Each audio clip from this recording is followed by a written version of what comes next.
Hey there, beginning of day 23. It's 10 a.m., so it's a late start, but had breakfast, went through some of my gear, got rid of some of my food, and I'm waiting for one of the hiker that's going to be walking with me. Today's high is, I think it's 91 here at 4,000 feet. It'll be hot in the sun. It's going to get hot soon, but we're going to get into the woods and under some tree cover for a lot of the trail. So hopefully that'll mitigate the situation. Otherwise, if it gets too hot, I'll just sit and rest. And yeah, there's been another fire developed overnight, and so we got to watch that closely. It still appears achievable to get to Stehekin, and that's our goal, and to get there somewhere between 5 and 6 days, worst case 7. And then assess what next, because after Stehekin, the Blue Lake fire has expanded overnight. They are working, and sometimes they just don't even work the fires, it's too remote. But they are working, and it's blocking a highway and going into Mazama, and it expanded overnight significantly. So that could block progress at Stehekin, but you know, I can't control that, and we're just gonna hike, and when we get to Stehekin, we'll assess. Talk to you soon.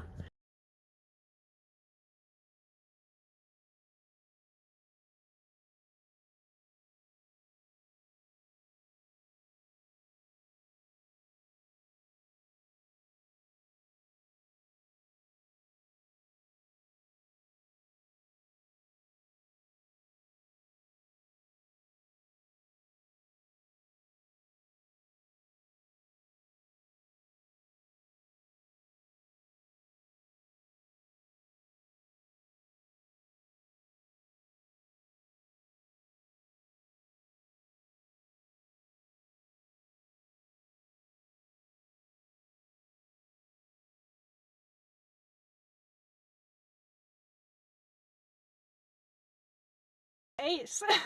Hey Ace, and Pritch and Ace, we're on. We've run into a bit of a roadblock. We just got some G2 that 47 miles ahead of us.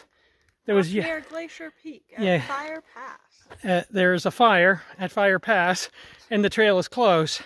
So we're gonna hike to the peak top of one mountain, like 4 or 5 miles away. It's like 3:30, 4 o'clock in the day.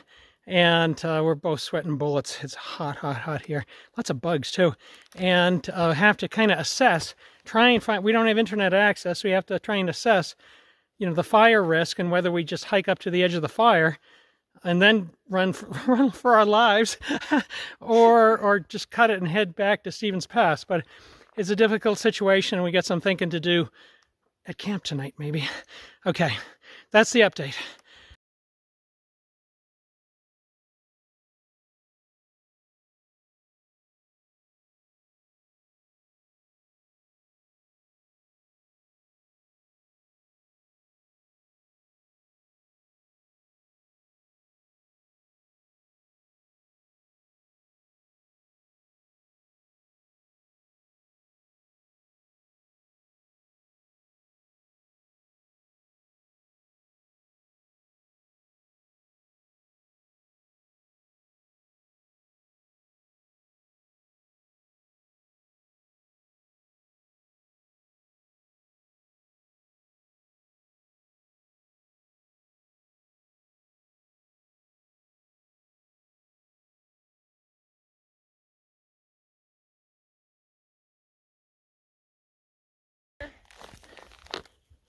Oh, it's 4:15, and you can see a fire, and you can see the 2 skinny trees in the middle, and just to the left you can see where the smoke is coming up in the sky from a fire source.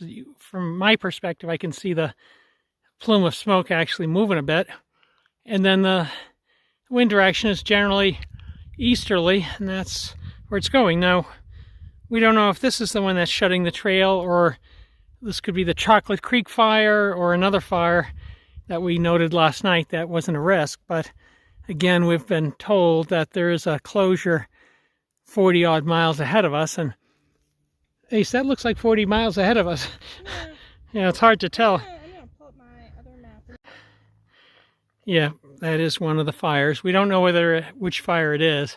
There was a new one last night Chocolate Creek, and it's possible it was that. So that seems maybe too close to be the one that... It's not the new one that our yeah. friend, our new friend Yeah.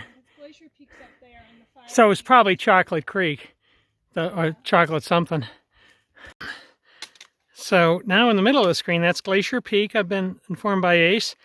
And so this is probably maybe the Chocolate Creek fire that we heard about last night, because we're hiking to the left of Glacier Peak. So at least for the time being, this one isn't going to impact us. But again, we've been told 40 miles out, there is one that's impacting us. And it's, reiterate, it's like 105, 110 mile carry between Stevens Pass and Stehekin.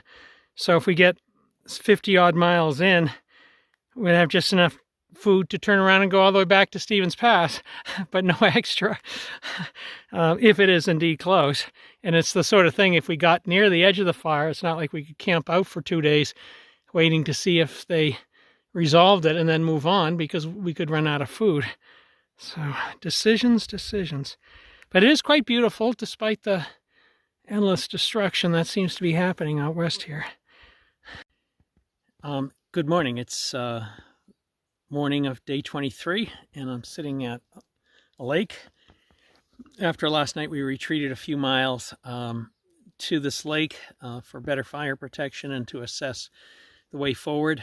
So this is what we learned, that there are detours that we could go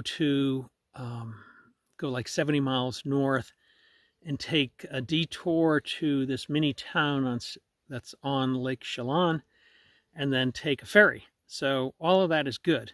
And we're trying to get more details. I have no cell service here, but Ace and Martin, there's a British couple we started hiking with. We're the slow people here, I get bees all over me, are sitting here, and Ace and Martin, Ace is the woman I was hiking with. They were running 4 miles back to where there was cell phone reception and internet access to confirm the details. So that's all good. This morning, I'm doing my regular shoe checks, and not good. I have several gigantic holes in the side of my shoe. I'm trying to glue it, but it's not working well. It's 1.5 inches, and that's in one. There's a hole on the other side. And my other shoe is also similarly on the top of the toe box, has 1.5 inch hole. Generally speaking, the super glue doesn't hold those. So that's problematic, big problematic. I mean, when I came into Stehekin last time, the front of my shoe was falling off. So yeah, I'm going to have to think about that. And since I still have like 80 miles to the Stehekin area, and then I got to get new shoes, I guess. I don't have a ton of miles left, but I can't walk the 170 miles left barefoot or in socks only. So yeah, some difficult decisions, and I'm going to be staying put for a few minutes, or maybe an hour or two, waiting for Martin and Ace to run back from where they have internet reception. But all we're thinking about. Talk to you soon. Okay, heading south here. It's always a little angst producing when you're splitting off and now hiking by yourself, but for me it was the right choice. My shoes have deteriorated further, and I think if I go back to that hostel, the Mountaineers at Stevens Pass, I can arrange for bus or rides or whatever to get to Wenatchee and Chelan, and I'll try and find other routes to get to Rainy Pass. And maybe if I go in via Leavenworth, which is in that direction, I could get another pair of shoes, which they may not be perfect, but they won't be full of holes like mine. And I've already done the miles to Stehekin 2 years ago. And so then in the one fire that's above Stehekin at Rainy Pass, the update this morning is they have a lot of resources. It sounded like several hundred people and growing, aircraft and guys and gals on the ground work in it. And I think they want to put it out because it blocks a major route, and then the towns that are along that route are in a dire situation of medical emergencies, food supply, etc. If it's shut down. So, if I can get to Harts Pass, tag the border, then head south, potentially hike south right to Stehekin, and then take the Lady of the Lakes boat from Stehekin down to Chelan. And if you're not a local, if you're my family, you'll have no idea these towns I'm talking about, but since I've been around here and staring for the last 2 years and staring at maps thinking about what do I do, that I'm going up a hill so I'm losing my breath. So yeah, that's all feasible. And for these 3 folks that are heading north, I do worry about them, but everyone makes their own decision, knowing that just in the course of 24 hours, 3 more fires erupted yesterday north of our location. So, I mean, it's kind of perilous to be out here, but we're in a medium-term cooling trend, and yeah, medium-term cooling trend, and then I think this weekend some rain is expected, so that might tamp down the fires. But I hope for these 3 folks that additional fires don't erupt. And some of the people that I knew had pressed ahead like a day before me, so they're probably in the thick of things. And when you're on the ground and this trail is shut down, it's not uncommon. The range is not going to jump out of a helicopter or be lowered and post new instructions. So the people that are in most peril are the ones that are already further ahead near the fires. And yeah, so that's the update. Hey guys, we're at the Sky Comish Outfitters. Sky Comish Outfitters hostel, and I'll let everyone introduce themselves. Besides this guy with the tutu on, I'm Squirt. I'm Lucia. Harry. and Pritch, and we made our own dinner. The organizer said you got to take care of yourself, and all we're entitled to is pasta. But we got meat, paid extra for, and someone left behind some salad. So we're eating well. This is great. Amongst friends, all hikers. Yay! Yay! Hey guys, end of day 24. I am at the Sky Comish Outfitters. I'm looking at the sign. And I was planning on going to the same hostel I was at the last few days before I left Stevens Pass.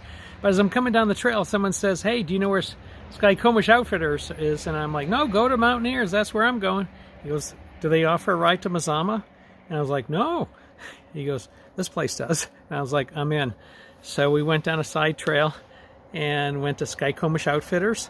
And so it's a pleasant place. It's the owners who operate it are only there part-time, so they're long gone. We cooked our own dinner, a nice dinner. Now I'm having a beer, good. And tomorrow morning, after doing laundry now, but tomorrow morning I get a ride to Mazama. It's like a 3.5 or 4 hour drive for $50, so I'm very pleased with that. On the way, a bonus, my shoes have 3 1.5 inch holes, and those are the big holes. I have other little holes that I've been battling. They're disintegrating under pressure.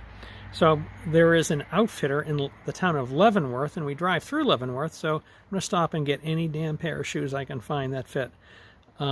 Because when we get to Mazama, hopefully we'll stay at a hostel called the Lion's Den, where the lady offers a ride up the hill to Harts Pass, which is no small issue. It's a 15-mile dirt road up a precarious mountain road. You need a 4x to get there, and it's like cliffs on either side. I'll have my eyes closed and thumb in my mouth.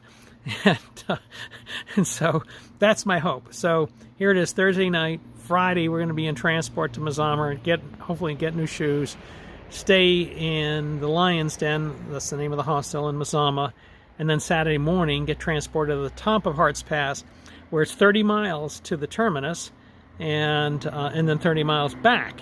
There's no other access unless you keep hiking into Canada, which requires a special permit, which I didn't get this year.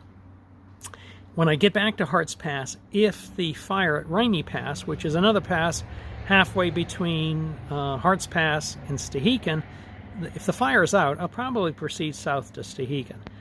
But it's a big fire, and they have hundreds of people, 350 people now fighting it, and they said the numbers are going to grow. My suspicion is it won't be out. In which case, I'll come back to the Lion's Den and Mazama, and then with other hikers who are gathering in the area, sort out travel and transport to Seattle. So that's the plan. There's a lot going on. It's pretty stressful. These fires are always stressful. When you start seeing giant plumes of smoke and that's your direction, it becomes pretty serious. This stuff can kill you. Heat or smoke or both. So this is all ended on a positive note tonight. I feel grateful. And that's it. Talk to you soon.